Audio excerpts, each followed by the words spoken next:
How's it going, folks? Jeremy Adrian here. Welcome back to the channel for another round of MMO news drops. So let's get straight to it, beginning with Guild Wars 2. There's plenty of good news, fellow commanders. The full trailer for the Visions of the Past update has been revealed, and we know this will go live on the 17th of March. The update features plenty of PvE content like story and public missions that puts you in the shoes of Ryland Steelcatcher as he joins his new warband. There's plenty of weapon skin variants to unlock here, in addition to the Eye of the North landmark, which will become the new base of operations that players can upgrade to launch strike missions from. The best news of the update for some will probably be that for the first time ever, Season 1 missions will now become replayable, with 4 available that retells the story of Scarlet's attack on Lion's Arch, and you'll get to learn how you came to meet characters like Rox and Bram for players that didn't get a chance. And there's some bad news for you folks waiting for the Japanese closed beta test of Blue Protocol, Bandai Namco's anime MMORPG. The dev team has announced via Twitter that it will be delaying the CBT due to the COVID-19 coronavirus issue that's currently ongoing. No replacement date has been given at the moment, but it's understandable that this is happening due to current circumstance. This is also a great opportunity for a PSA to both fellow players and to developers. Health and safety comes first, so please look after yourselves, as gamers can wait it out by playing what we already have. Onward, Black Desert certainly has got plenty of news, so let's start with the PC version. Pearl Abyss has confirmed last week that players will be traveling to the brand new region of Odalita later this year.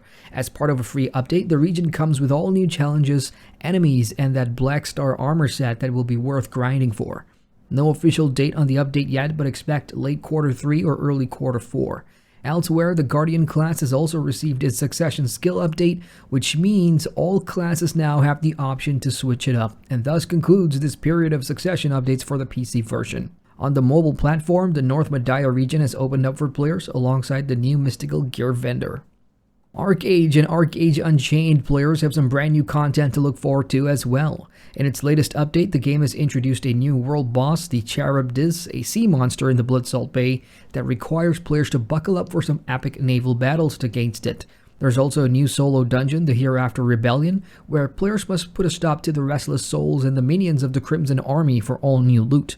And last but not least, the Swiftblade skill set has received its first ever ancestral update to its skills, so be sure to check it out. Kickstarter MMORPG Chronicles of Illyria has shared a new gameplay video on YouTube that highlights the current state of movement and travel. The studio says that it's closing in on a date to allow its Alpha 1 backers to get a playable version, and if you're wondering what PlayStation 2 game video you're watching on screen right now, it's Chronicles, alright, and the dev team wants everybody to know that the visuals are intentionally low poly for the time being, and it will change at launch. I'll post a link to the video down in the comments below. For TERA players on the PC, prepare yourselves for the brand new Kaya's Anvil update arriving this month. The update will drop with 2 new 5-player dungeons, a new level of rarity gear, updates to the adventure coin system, and tweaks to class balance. The 2 dungeons named Forbidden Arena and Corrupted Skynest are intended for folks who are level 69 or higher, and they will drop materials that are used for crafting mythic rarity gear. Moving on, for this week's Indie MMORPG Spotlight, we have news for upcoming sandbox MMORPG Valar. Its makers, Kaiser Studios, has announced that the pre-alpha test 2 will be going live later this March for all players that owns the €50 pre-alpha crowdfunding pack. If you're hearing about Valar for the first time, what is it? Like most sandbox MMORPGs, expect the fundamentals here. There's dynamic worlds, player-driven economy, and full loot on death when PvPing. There's no class system, so you're free to build and play as whatever you want. I'll post a link to the webby down below. Hey, remember Revelation Online?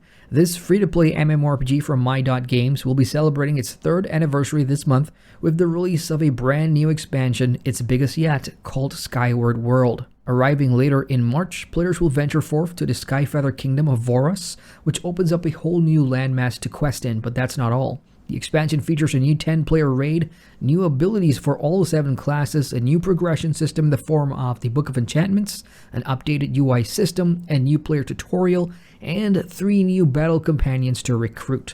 Promotions are already underway until the 11th of March, and players can head over to the My.Games market to claim daily rewards for Revelation Online in preparation for the expansion's launch.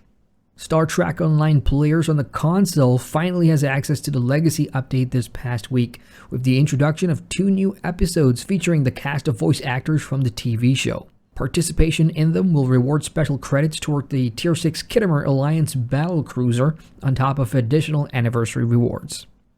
Intrepid Studios has announced that the early access testing for its standalone battle royale game Ashes of Creation Apocalypse will be taken offline for the time being. This is apparently due to the upcoming Alpha 1 test for the MMORPG, which is good news for backers, but the studio says it isn't done with Apocalypse just yet.